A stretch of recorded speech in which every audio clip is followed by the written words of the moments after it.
We're broadcasting from the Middle Tennessee Electric Studios. Visit MTE.com.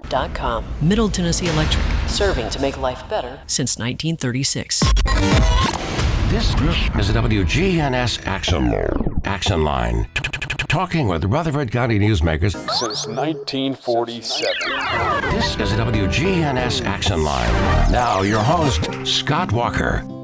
With us in studio this morning, we have Rutherford County Mayor Joe Carr. How are you? It's all good.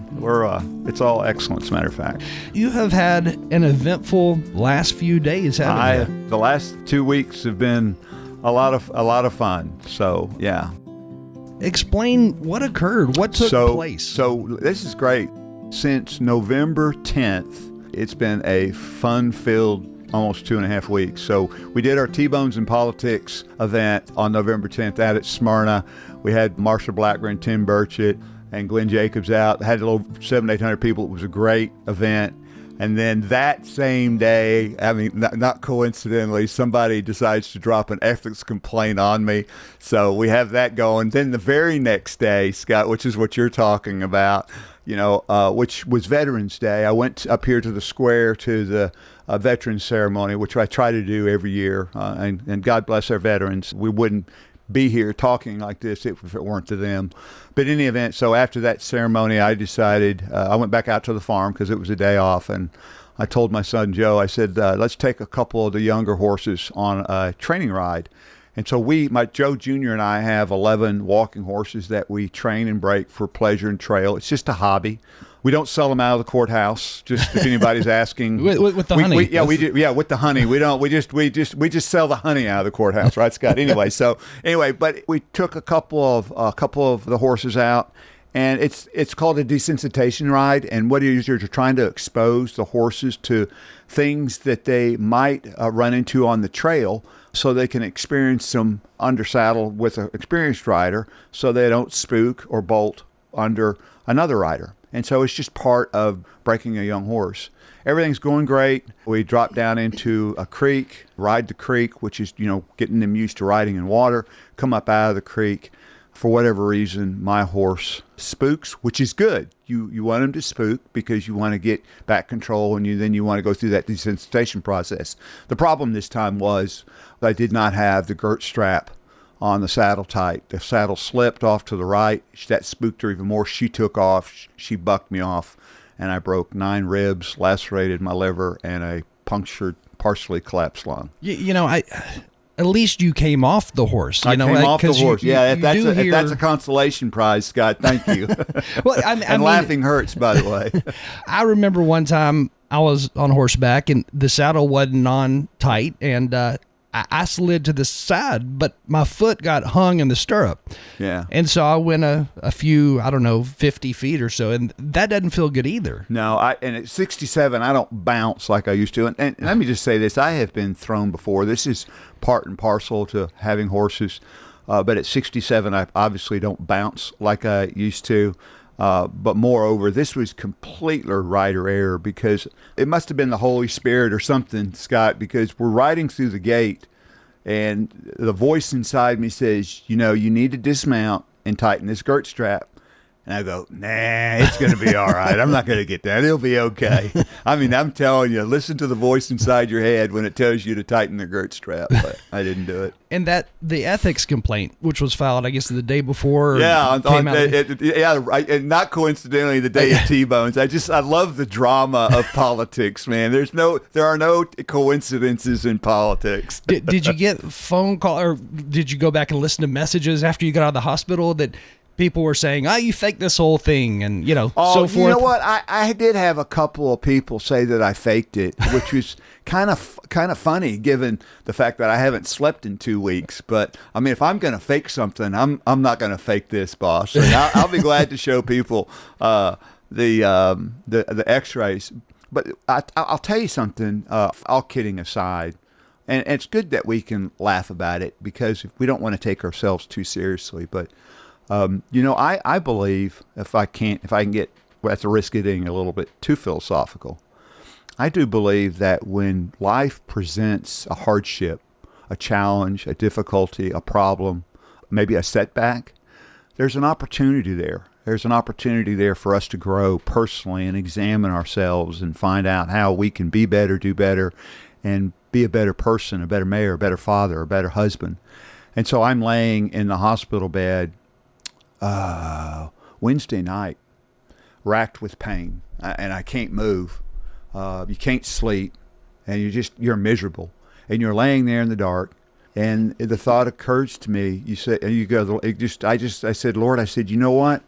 I said, I don't know if there's a reason for this, but on the off chance that there is a reason for this, and there's an opportunity for me to take this difficulty, this challenge, this suffering, and grow from it and be better, I don't want to lose that opportunity. And I will tell you, the Lord's been faithful in that to me, Scott. He has revealed a couple of things about myself that I need to work on. That's not to say there's only a couple of things I need to work on. I'm just saying he revealed a couple of things for me to work on. And so I'm embracing the challenge of growing beyond this incident. So hopefully when I exit, I'll be a better person. And this happened 2 weeks ago, right? It happened 2 weeks ago, Tuesday. And your first stop after all of this was at St. Thomas, Rutherford, right? Right. So I'm laying on the ground. I tell Joe I didn't get knocked unconscious, although the pain was excruciating because I heard 2 ribs crack. I heard them break. And I told Joe, I said, I think I've broken a couple of ribs. Called Jenny. And the great thing about it is where we were doing the training ride was right next to the driveway down by a swell or a creek. And so Jenny was able to drive right up to me. And I said, call Jenny. I said, get her down here. Now, when you're saying these names, daughter, son? Jenny's my wife. I'm sorry. Okay. Thank you, Scott. And Joe Jr.'s my son. So Joe and I are riding together. I said, Joe, call Jenny, my wife, and get her down here. I think I need to go to the hospital. I got a couple of broken ribs. So she came down there, and I crawled into the back seat of the car. And I think she, like all wives and mothers, know intuitively that don't listen to your husband when they're in pain like that. So she went ahead and called 911, and they met us at the Sharpsville Church of Christ, where I was loaded into an ambulance, taken to St. Thomas Ascension. St. Thomas did the x-rays, did the preliminary exam, and said, this is a trauma situation. We don't do... a level 1 trauma? Yeah, exactly. So I got taken to Vanderbilt Trauma Center, and where I stayed for 3 days. What was the most eye-opening part of going through all of this? I mean, what would you say stands out to you more than anything else? Thank you. I thank you for that question, because I did want to bring this up. But the level of professionalism and care and concern on the part of our first responders. I've always known that our EMS and our fire and sheriff and EMA, the first responders, I always know, especially since I've been mayor, when we had that April tornado in 2023, if you remember, and out in Reedville, and then everything subsequent to that, I've always known that they were phenomenal. And I got to tell you, it wasn't because I'm the mayor. I really believe, having talked to other people, that the care that I received, the concern that they had for me, is typical of the professionalism of this group. And that was, it wasn't surprising, but it was really, really great to see in action. And who all showed up whenever 911 was called? So when we met at Sharpsville Church of Christ, I believe the truck from Kittrell showed up, the fire truck from Kittrell, and then Commander Engel. And I know Commander John Engel, and of course he's not going to let anything go without making a joke about it or two, which I enjoy his sense of humor. He and I have a good relationship. And then I don't recall the 2 EMS paramedics, but they were there, and then they all pulled me out of the car and loaded me on the gurney and was transported to St. Thomas Ascension. That's a lot to go through. It is. There was none of it that was comfortable. Never mind the breathing and trying not to cough or sneeze or laugh. Just breathing is difficult, and the movement. Getting up and down is real problematic. The doctor says my recovery is way ahead of schedule, but I'm now suffering from some pretty significant back and chest spasms because of the injury, but I'll be okay. What always gets me with firefighters, with paramedics, all of them, really any of the first responders, is the fact that when they get to that person who they're helping, in this case you don't know what call they came off of, Exactly. An hour ago, 30 minutes ago, and they may have seen somebody die. You have no idea. But I will tell you They are highly trained. They're very professional. They deeply care. And I'm really glad you asked that question. What was the thing that opened your eyes?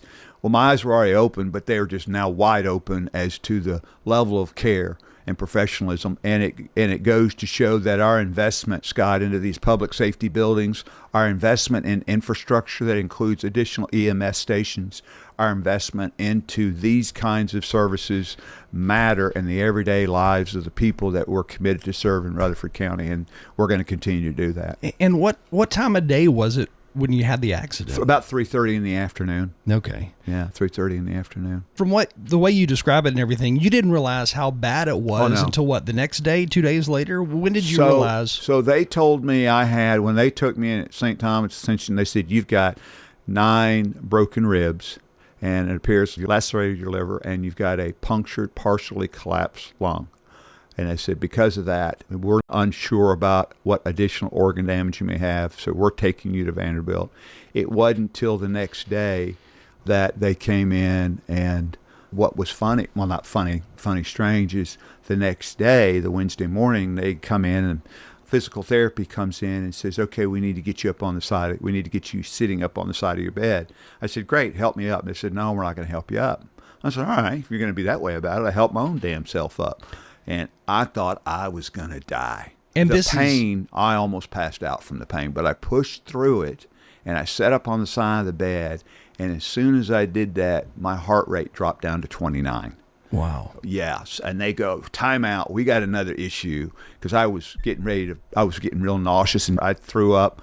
I was getting ready to pass out, the whole 9 yards. So come to find out, we discovered that I've got what they call a very slow, there's a term for it and I forgot, but I got a very slow heart rate. My blood pressure is good. I just have a very slow heart rate. My resting heart rate's like in the upper 40s, low 50s. When you're in the kind of pain that you're describing, being transported by ambulance from one hospital to the other and so forth, if it were me, I don't think all this stuff would register. In other words, I wouldn't fully grasp how dangerous this was, how bad the accident was. You don't. And guys to be candid, guys like us, Scott, we're from an era where we kind of downplay our own issues a little bit. Yeah, it doesn't hurt our way through it. And so when I went to do a follow-up checkup this past Monday, the physician was telling me, he said, you have a really, really high threshold of pain. He said, that's good in one sense. He said, because you're able to push through physical therapy where others potentially are not. He said, but the bad part of it is, he says, you will ignore acute pain or pain as opposed to soreness. He said, and when you do, you're going to exacerbate the problem. He said, that's why you've got all these really bad muscle spasms. He says, because you're pushing through the pain of the broken ribs. And so he said, you're going to have to throttle it back. And so I think maybe I went back to work. I went back to work the next Monday after the incident for a little bit, not very long. And then I came back full-time that following Thursday and Friday, full-time. So I've been trying to get back in the saddle as quick as I can, but I may have been rushing a little bit. Just not the same saddle. It's not the same saddle, yeah. Good point. Good point. Hearing those words, lacerated liver and partially collapsed lung, those two things alone, those are serious. They are. And I don't know if your listeners remember this or not, but maybe 3 or 4 years ago, we did a T-Bones event for Dr. Manny Sethi, who was running for United States Senate. It was out there in Las Casas at the Messick Farm. We had like 900 people. It was a great event. Senator Rand Paul came. A lot of fun. Great steaks, great entertainment. Had a blast. Well, Dr. Manny Sethi he's a trauma surgeon at Vanderbilt, so he came to see me. And he told me, he said, Joe, you're very, very lucky. And I said, well, how so? He said, the mortality rate for 9 broken ribs is 30 to 40%. I said, how can that be? I said, the death rate for 9 broken ribs is 30 to 40%. He said, because of the amount of force and energy it takes to break and dislocate 9 ribs, you inevitably have serious and significant internal organ damage, which leads to the cause of death or cardiac arrest. So I'm blessed. And I got some great care at St. Thomas Ascension. Got great care, of course, by our first responders, and Vanderbilt did a phenomenal job. I was just glad to be out of there in 3 days. So other than PT and just recovering in that long, slow process, is there any type of surgery you're going to need in the future? No, they were worried about the punctured lung and it accumulating fluid. I still have some fluid on my lung that they're monitoring. The lacerated liver, they're monitoring it, and it seems to be okay. I've got bruises all up and down my rib cage, obviously, and I'm still very sore. It hurts to breathe and laugh and talk and sneeze. You don't want to cough or sneeze, but it's just the healing process. They said the pain is going to persist for about 6 to 8 weeks, and he said you won't be recovered for about 3 months. So, my first question is, when do I get back on the horse? And they said it'll be 1st of February before we would recommend you get back on the horse. But I will be getting back on the horse. I think I would do 4-wheeler. I'll break the next 4-wheeler, and that's great. I don't think I'd want to get back on the thing. I love them. I've been thrown before. The only difference between the other times that I've been thrown and this one, Scott, is I broke 9 ribs. So we'll cinch the girt strap a little better next time. We'll listen to the Holy Spirit, hopefully. Hey, have you heard lots of stories from other folks who've been injured since this? You asked the question a minute ago, what have I learned of this? And so I have this, and you'll appreciate this. Men typically, not always, we have this go it alone, lone wolf. You're laughing, Yeah. but you know what I'm talking about. I'll do it myself. Don't worry about me. It's attitude. And you and I grew up watching John Wayne movies, man. That's you know what I'm talking about. Yeah. And so yeah, we kind of identify with that a little bit, and what it means to be a man, and what it means to be a husband and a father. The things that it means to be a husband and a father is to provide and protect, and we take men in our generation take that seriously, and we take pride in providing and protecting for our families, our wives, and our children. But that tends to isolate us, and we accept that. And so when I became mayor, I kind of brought a little bit of that, well, not a little bit, a lot of that with me. If I have to do things by myself, I have to stand alone, I will. But I'm going to tell you something. The one thing that I learned that just blew my socks off, that humbled me to my core, was the outpouring of concern and prayer from all across the community. I had no idea that I was in people's prayers and I was in their concern when I went through this. It was humbling, and because I thought I was on this island and doing things, and I'm not. I've never been on an island. I've always had a lot of people helping me, and how arrogant it was for me to think that I'd ever did anything by myself, because I never have. And I think that's a great illustration as to what God can reveal to you about yourself and about others when you go through a hardship. So that's one thing I've learned. Yeah. I'm very grateful, very blessed to live in the best community anywhere. And they showed it these last 2 weeks. And it's during those hard times, I think, that all of us, no matter what we're going through, we probably grow the most during those really difficult times. I absolutely believe that. And at the risk of sounding preachy, Scott, I try to live by, I'm a person of faith. I believe that Jesus Christ is my Savior, and I believe the Bible is the Word of God. And in that Word, there's Romans 5:3, which I share a lot with people, and that is suffering leads to perseverance. Perseverance, character, hope, and hope doesn't disappoint us. And so, but it begins with suffering, and it's not always physical pain. It can be emotional trial, it can be relationship difficulty, it can be a lot of things, but we have to embrace the suffering so we can push through to that place of character through perseverance where that hope awaits us. And so that hope does await us when we push through, so embrace it. And that's what I'm trying to do here. Embrace this and find the opportunity to be better. Again, with us this morning, Rutherford County Mayor Joe Carr. So after you're at the hospital in Nashville, after you're in your room at Vanderbilt, maybe the next day or so, and after people start learning this is what happened, did you start seeing people come in to visit you, or what happened? No, I am a pretty private person, and I don't like not dislike. I think it's a deep hatred, Scott, for hospital gowns.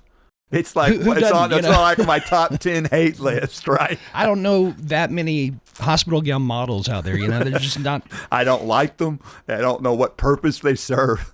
And so because of the attire that you're required to wear when you're in the hospital, I limited visitors to just family. And people were great to respect that. And two, this is the first time I've ever spent the night in the hospital in my life. Except, Wow. well, when I was a couple of years old, I had minor surgery on my wrist, and I spent the night one night when I was a little kid. But this is the first time in over 65 years that I've spent a night in the hospital.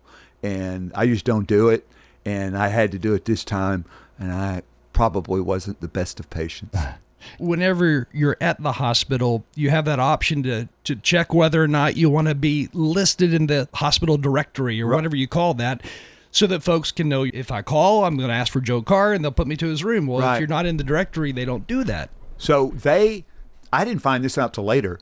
Because I'm a mayor, I was afforded, they didn't even acknowledge that I was there on that directory. Interesting. And yeah, so, and I think that's why if people called, they said, well, we can't acknowledge or deny the fact that he's here. Yeah. And that worked out real well because I needed to sleep and rest because I will tell you, I stayed exhausted, just physically tired all the time. Fighting the pain is mentally and physically fatiguing.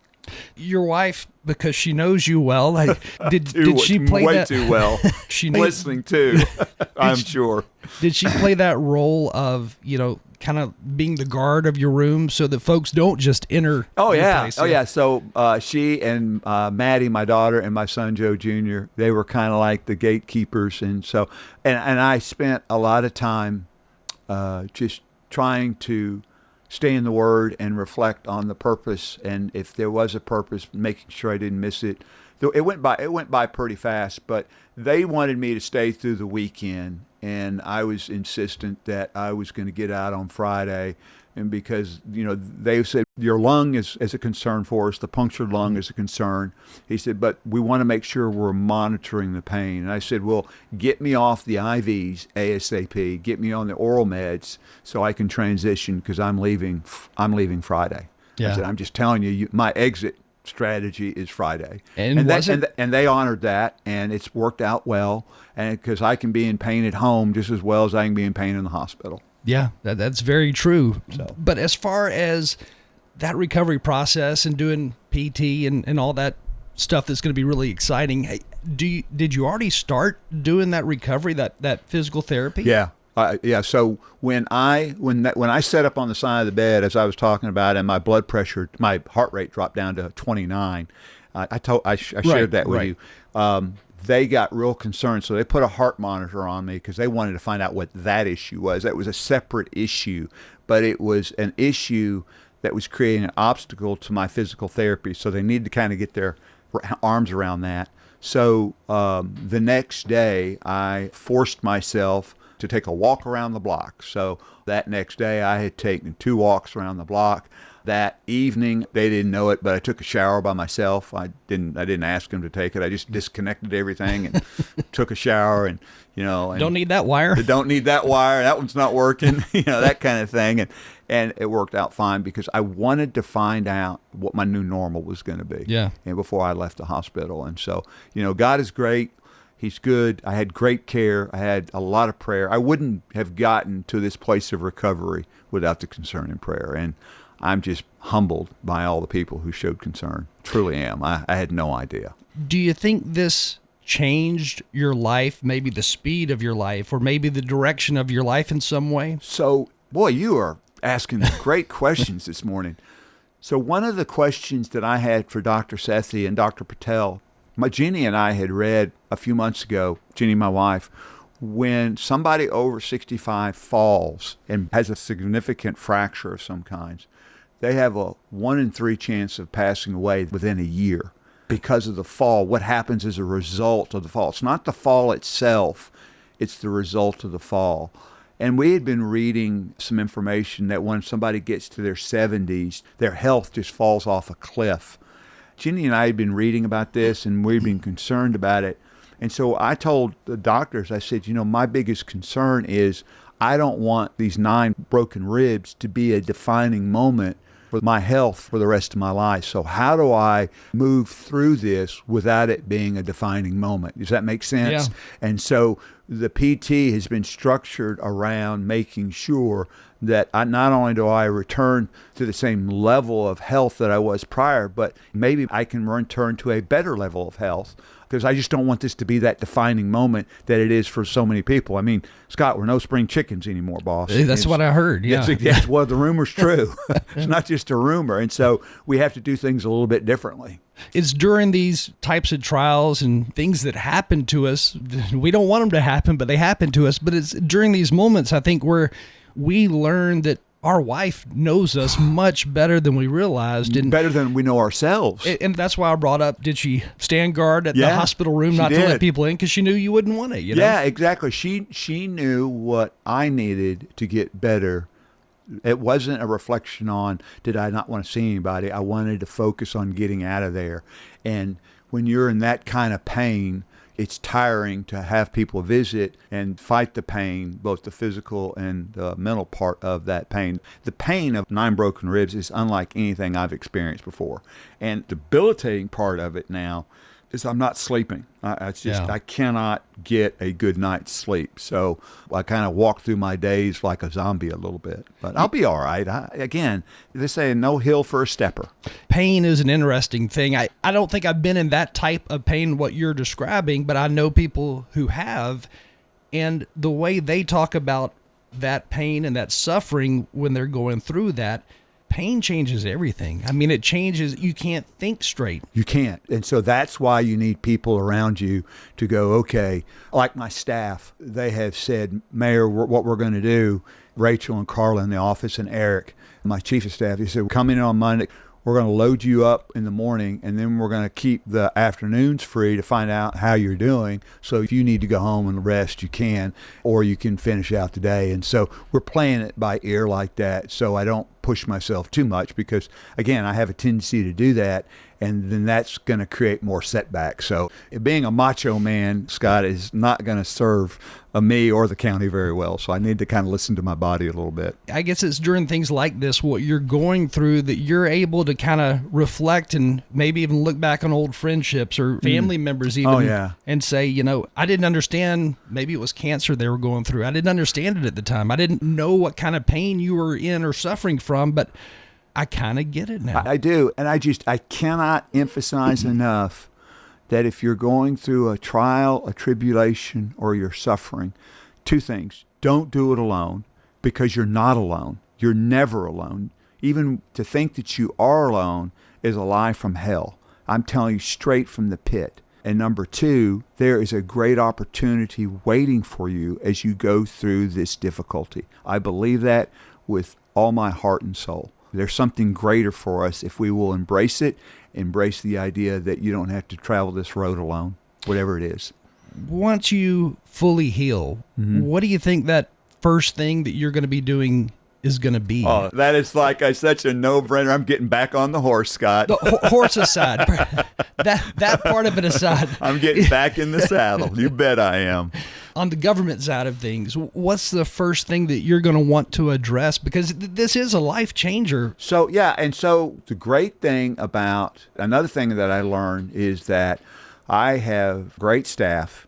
The county is blessed to have really great leadership. Every single department stepped up, without exception, stepped up and fulfilled the role of when the number one guy, the mayor, is incapacitated or limited in his ability, we all step up and fill the void, and they did. And that is a great lesson that nobody, especially the mayor, are not expendable. There's always somebody who can step in and do the job. Everybody is replaceable at some level, but most especially is the county mayor.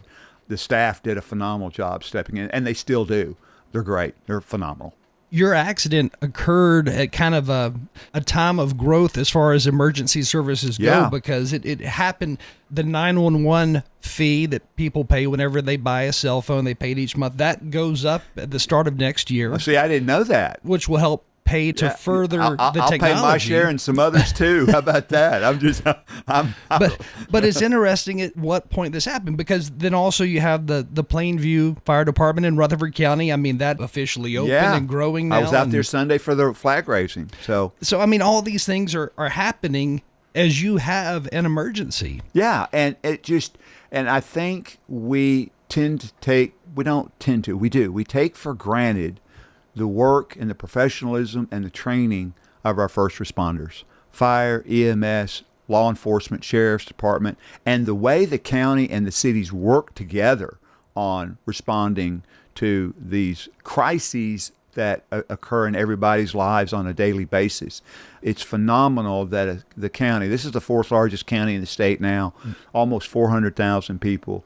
And I'm telling you, I've been to other places and I've experienced other things, but nothing like what I experienced these last few weeks. We are truly blessed to be here, Scott. I'm just telling you. The first responders we have here in Rutherford County, and we've got really good first responders in the counties that surround us too. We do. But man, some of the more rural counties out there, their first responders are different than they are here. The training is different. And they lean on us. Yeah. So, and that's a great response. We meant, in a lot of cases, not all cases, but in a lot of cases, our first responders, our sheriff's department, we mentor other organizations around us. But that's the way it's supposed to be, because we have the ability, we have the resources, we have the training, and so we can help out little brother a little bit, and we should. Just like the tornado of April of 2023.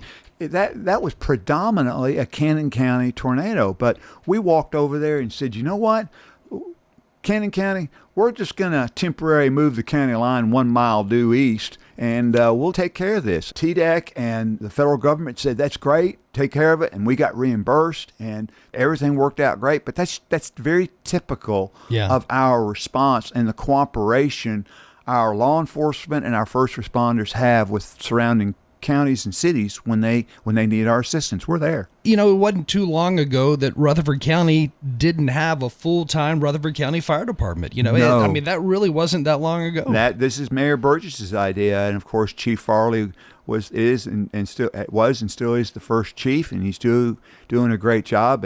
And now we've got a firefighting force of, I think, about 100, 110. And growing. And growing. We got 5 public health and safety buildings, brand new, and we got 6 or more stations. We still got a couple or 3 volunteer fire departments. Our next public health and safety building is going to go out in the Almaville area, hopefully in the next 2 to 3 years when Smyrna gets the sewer line extended out that way, and we're going to get on top of that. That's in the pipeline. We're going to put a new EMS station up at Weekly Lane. We're fixing to go to bid on that next to the Forensic Center. We know we got to put another EMS station up at the Smyrna Airport. We got to get an EMS station up at Waldron Road in Laverne. There is a lot going on, and we're going to do all this, Scott, without raising property taxes. How about that? Sounds good. Do you foresee a pay raise now in sight, maybe one happening sooner than later? So I want to make a distinction. I will always propose, as long as I'm mayor, what's called a COLA. Cost of living. Cost of living adjustment. It's to account for inflation. Okay, so to me, that's not a pay raise. Some people would call that a raise because it's increasing their pay. But I call it a COLA because a pay raise is based on making sure we're competitive, or based on merit or seniority or some other set of criteria. I agree, yeah. But this is a COLA. But the answer is, it is my anticipation every year to build into our budget a COLA, or cost of living adjustment. Right now, and this is really, really early, but right now, unless something happens, we're thinking about 3%, because that's been the inflation's been about 2.8, so we'll round up to about 3 if that's the way. And I kind of use the CPI, the Consumer Price Index, as my benchmark. But yeah, my hope is to do a COLA. I wish we could do more than that. I mean, because the first responders really do make a massive difference. They do, and I do too. We are competitive. We're more than competitive in a lot of places now. And we the first responders, they do a great job, but so do all county employees. We have to, obviously we could do more than that if the taxpayers wanted a property tax increase. So you have to pick, what do you want to do? Do you want a property tax increase and increase the pay of our first responders and county employees, or do we not? So those are the difficult choices the mayor and the county commission get to make. And so we're doing the best we can. We truly are. Right before you had your accident, Mm-hmm. and I'm trying to think back, the Life Flight helicopter crash, wasn't that right before? Yeah, that was in Wilson matter of County. a week Wasn't or that so. in Wilson County? I don't know how, did they ever determine the cause of that accident? I think they did. Yeah. I don't know that they publicly have said it. Okay. Well, but don't say it. It's sad no matter what, Yeah, it is. It's sad. It surprised me because you typically think, I do, that a Life Flight helicopter probably has the most experienced they did. pilots of all because of what they're doing. The good thing is we do have really good first responders. And the only reason I brought up the Life Flight helicopter is because it seems like, man, just a lot unfolded around the same time period of your accident. It is. And, we talk about, and rightfully so, Scott, we talk about making sure that our first responders are adequately compensated, right? It's just not that. Do they have the gear? Do they have the training? Do they have the resources? Those kinds of things go into it as well. It doesn't do any good to pay you a really good wage without giving you the gear, the supplies, the technology, the training to exercise all of that, if that makes any sense. Makes sense. It's a significant investment. We're already out of time. I got to Sorry. fit these commercials in somehow. But Rutherford County Mayor Joe Carr with us this morning. Thanks for being here, man. I'm amazed that you're up here. You climbed up the steps and everything like a champ. We climbed up the steps and everything. Well, I guess we'll see you again next month or so. It's a blessing. You guys, the listeners, have a great, great Thanksgiving and a wonderful holiday season. Thank you, Scott.